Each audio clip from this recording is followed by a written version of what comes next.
we're going to make a spatchcocked chicken and asparagus. You maybe haven't made a spatchcocked chicken before, but let me tell you, it's an amazing chicken to make for many reasons. One, because you get to say spatchcock basically the entire day that you're making it. Spatchcock, spatchcock, spatchcock, spatchcock. Spatchcocked chicken is a very simple recipe. It's going to ensure that you have a really crisp skin on your chicken and that it cooks in half the time. It is a cooking technique that involves thanking your chicken for its presence on this earth and then cutting out its backbone, flipping it over, and then you crack its breastbone so it lies perfectly flat. So the first thing we need to do for our spatchcocked chicken is prepare what's gonna go underneath the skin. I have a very generous amount of butter. You could use even like half of this if you want. We're gonna take herbs, a generous portion, and we'll chop them up. It doesn't need to be super fine. You can use whatever herbs you have at home. Rosemary is like the one that I am always attracted to. So here we have our herbs. I'm gonna stick them in the bowl. And then I'm gonna add some salt and pepper. This is basically all the salt and pepper that's gonna be on the bird, so it may seem like a lot, but you kinda wanna like go big here. This is your moment in your workout. So here we have all of our herbs. I'm gonna put it to the side, and now we're gonna do that fun part. The first thing that I like to do when I'm gonna spatchcock a chicken is put gloves on because I don't really want all of the chicken underneath my fingernails. It kind of grosses me out. So I'm gonna take the chicken out of its package. Hello, little friend. Inside of this are all of the giblets, which I would usually keep for a stock, but I'm feeling lazy at the moment, so I'm just gonna throw them away. And now we, ooh, bloody. I hope you guys are enjoying this. I feel like a brutal murderer. We are going to remove the backbone of this bird. So I'm cutting on both sides of the bone. These scissors are like too big for my tiny little munchkin hands. I'm just a casual chicken surgeon. Okay. Ooh la la. Look, I can give it like a chiropractic adjustment. Not very effective. You're gonna flip it over, and then we're gonna crack the breastbone, which is also brutal. You'll be able to like hear it snap once you get it. It's so sad. Sorry, little guy. Yeah! Don't be afraid. See, you hear that? We're snapping its breastbones. You might be a little bit scared to spatchcock your own chicken. I totally get that. It's definitely a savage recipe. But it's a fun thing to practice. You'll get it really quick. And if you don't want to do it, I'm not judging, that's okay. You can also ask your butcher to do it. Okay, so here we have the chicken. And then I just took like a tablespoon of the mixture, put it underneath the skin, and then I'm using my glove, kind of move it around so it's evenly distributed. So we got that going on there. And we are going to cook it. Since we opened the chicken, it takes only like 30 minutes to cook rather than an hour and some odd minutes, depending on the size of your bird.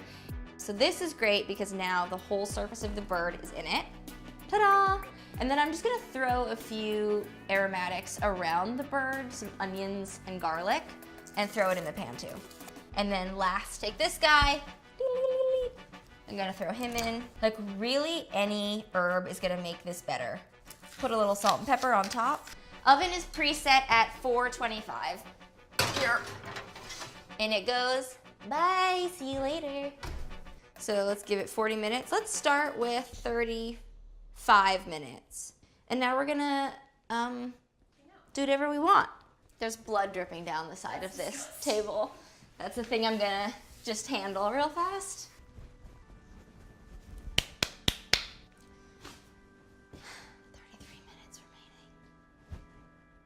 To serve alongside our chicken, we're gonna make some asparagus. Super simple.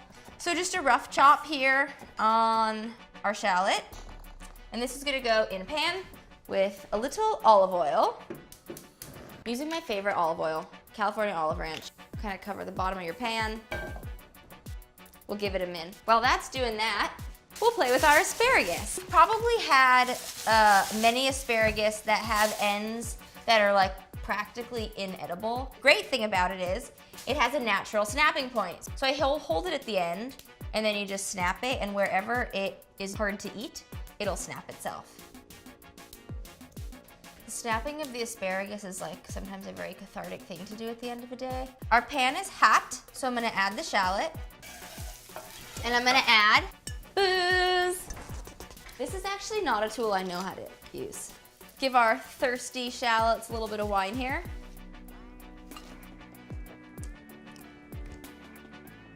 It has gotten to a point where the wine is very reduced, so I'm going to put it on the side. To cook the asparagus, ooh, hello. Gonna give yourself a medium flame. Add your asparagus to the pan. Gonna give it about a minute with just a little bit of oil in the pan, a little salt. So let these go for a minute. They'll start to darken. I like them a little bit more on the al dente side, so I'm gonna go ahead and add this now. And then I'll add a little bit of citrus at the end. Here we go.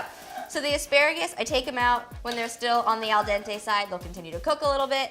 These are pretty, so you can toss them on if you want. And then you serve. Take one from the bottom. No, you will notice that